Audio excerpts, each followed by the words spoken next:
But of course that is part of the politics. Under the Nazis, there was something called race science. They had a lunatic theory of eugenics, the Aryan heritage, and all the rest of this. Absolute crackpot pseudoscience. There was no empirical measure or empirical test for the validity of those theories. They simply asserted them, and if you were a professor who stood up to them, then the Gestapo would come and take you away. We are perilously close to such a situation right now. Any academic, any other figure standing up to say the global warming theory of Al Gore is a piece of crackpot nonsense is in danger. You'd be fired from a government job, and in many universities, your job would be in danger. And of course, it's also part of what's called ad hominem, that if you can't defeat the person's argument rationally, you start attacking the person. And we see that with these terms, and we see it with Al Gore calling them flat earthers.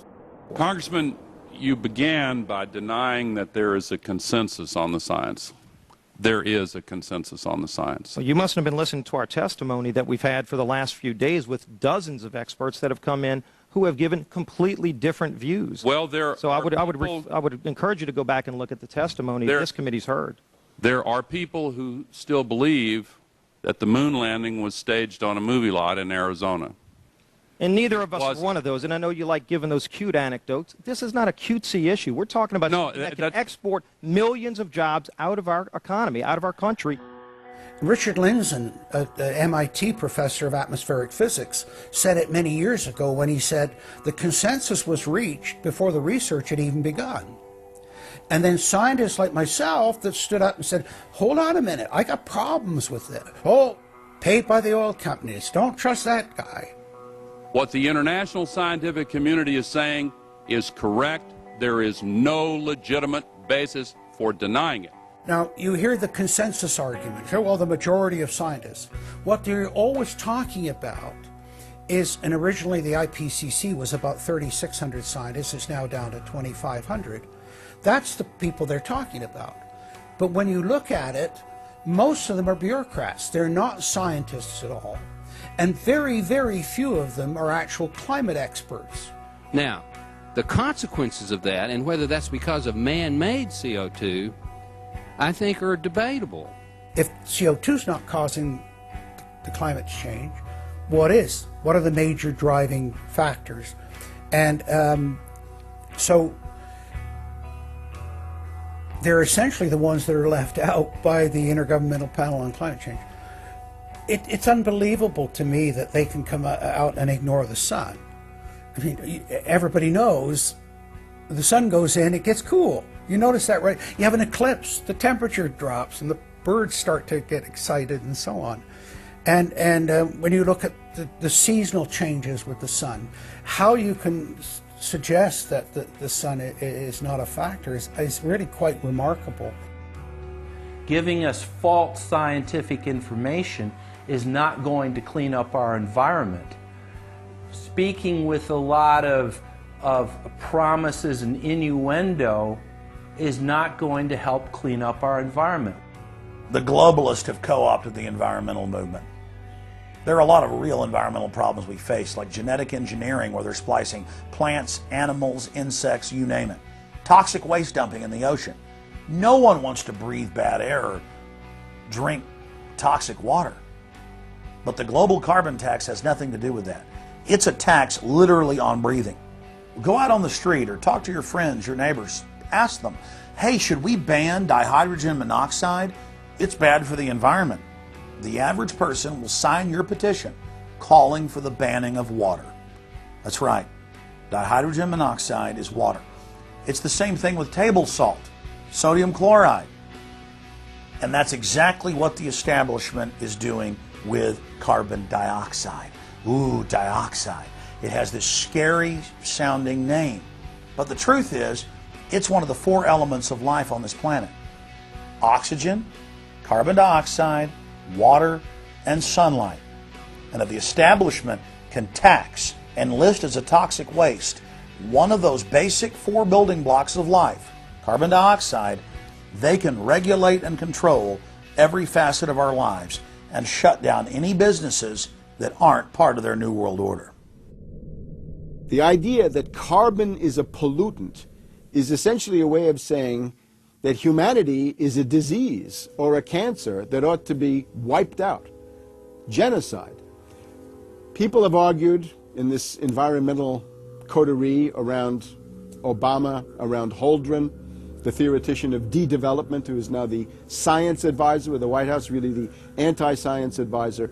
They've argued that babies are carbon monsters, carbon machines, and that every time you breathe out carbon dioxide, you're part of the pollution of the planet. This is an absolutely anti-human doctrine. They use the environmental movement to promote their real agenda, which is globalization and federalization and power.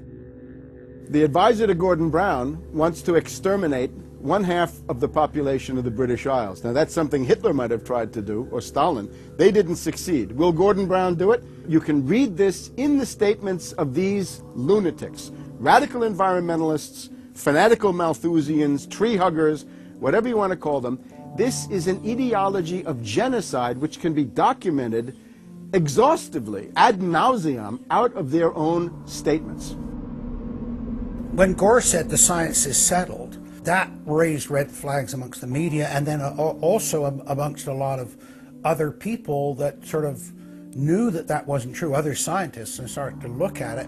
And of course, the more they looked at it, the more they realized, no, science is never settled. What is coming down now is environmentalism, is nothing but phony science. Nothing but phony science. And if we really believe in the environment, if we really believe in freedom, if we really believe in truth, we need to get some straight answers. Now, the Kyoto Agreement, of course, was reached in the city of Kyoto.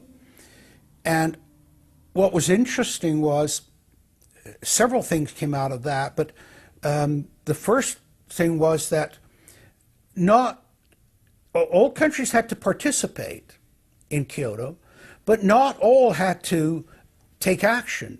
Only the developed nations were required to reduce their level of CO2.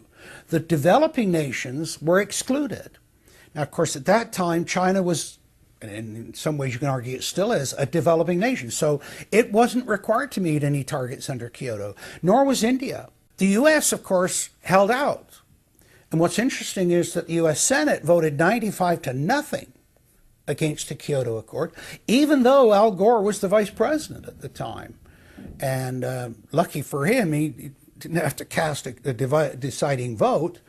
But so it was 95-0 against it, because the U.S. Senate saw, no, this is a socialist distribution of wealth. This is going to cost jobs and economy, and so they scrapped it completely.